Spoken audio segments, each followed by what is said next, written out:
जोधपुर में लगातार बढ़ रहे कोरोना संक्रमितों की संख्या को देखते हुए सीएमएचओ डॉक्टर बलवंत मंडा ने कहा है कि आमजन को इससे डरने की जरूरत नहीं है। चिकित्सा विभाग वृहद स्तर पर सैंपलिंग का कार्य कर रहा है। रैंडम सैंपलिंग ली जा रही है। संदिग्ध मरीजों को क्वारंटाइन किया जा रहा है। डॉक्टर मंडा ने बताया कि दिल्ली भेजे गए सैंपल्स में से आधे की रिपोर्ट आ चुकी है।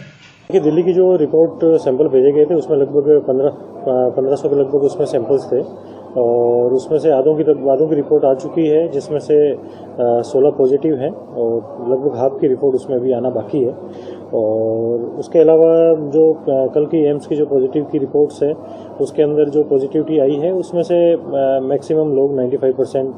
जिस तरीके से 51 की रिपोर्ट जोधपुर की थी उसमें 47 तो ऑलरेडी जो पॉजिटिव पेशेंट्स के कॉन्टैक्ट्स हैं, फैमिली कॉन्टैक्ट्स हैं, उनको हमने अलग से क्वारंटाइन कर रखा था और उनकी रिपोर्ट लंबे समय से पेंडिंग थी तो वो रिपोर्ट पॉजिटिव आई है। और उसके अलावा अभी सुबह की एम्स की रिपोर्ट आई है जो 24 की पॉजिटिव है, उसके अंदर भी 18 जो है हमारे ऑलरेडी हमने क्वारंटाइन के अंदर अलग से किया हुआ है उनको, और बिल्कुल ही जो अनटेस्टेड थे जिनका फर्स्ट टाइम हमने टेस्ट करवाया था, तो ये कॉन्टैक्ट की सैंपलिंग के पॉजिटिविटी है और इसमें बहुत ज़्यादा घबराने की बात नहीं है। जिस तरीके से टारगेटेड सैंपलिंग करके और कॉन्टैक्ट्स को और हम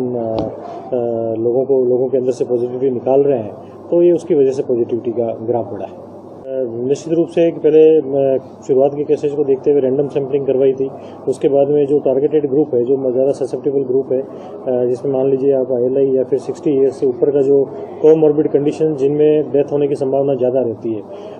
तो उनको लेकर हमने स्ट्रेटेजी चेंज की थी और बिल्कुल उसी स्ट्रेटेजी के ऊपर हमारी सैंपलिंग हम लोग करवा रहे हैं। और जिस तरीके से रोजाना हमारी 1000 के लगभग सैंपलिंग हो रही है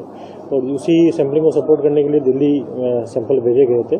तो निश्चित रूप से देखिए सैंपलिंग ज़्यादा होगी और हॉट स्पॉट को एग्रेसिव तरीके से टारगेटेड सैंपलिंग होगी तो उसमें पॉजिटिविटी आने की संभावना रहती है। लेकिन उद्देश्य हमारा यही है कि उसमें ज़्यादा से ज़्यादा टारगेटेड सैंपलिंग करते हुए पॉजिटिव केसेज को सोसाइटी से बाहर निकालें ताकि मल्टीप्लिकेशन कम से कम। लोग ठीक भी हो रहे हैं। देखिए बिल्कुल ठीक होने का परसेंटेज भी आप देखेंगे तो कल शाम तक की जो रिपोर्ट है उसके अंदर भी 103 केसेज ठीक होकर बिल्कुल डिस्चार्ज होकर घर जा चुके हैं। और लोगों की रिपोर्ट जिस तरीके से ICMR की जो गाइडलाइन है 5th डे और उसके बाद में 5th डे यदि आपकी नेगेटिव आ जाती है तो 24 आवर्स के अंदर वापस उसकी रिपीट नेगेटिविटी करने की, तो 2 टाइम्स यदि नेगेटिव आ जाती है तो उसको डिस्चार्ज करके उसको होम आइसोलेशन के ऊपर रखा जा सकता है।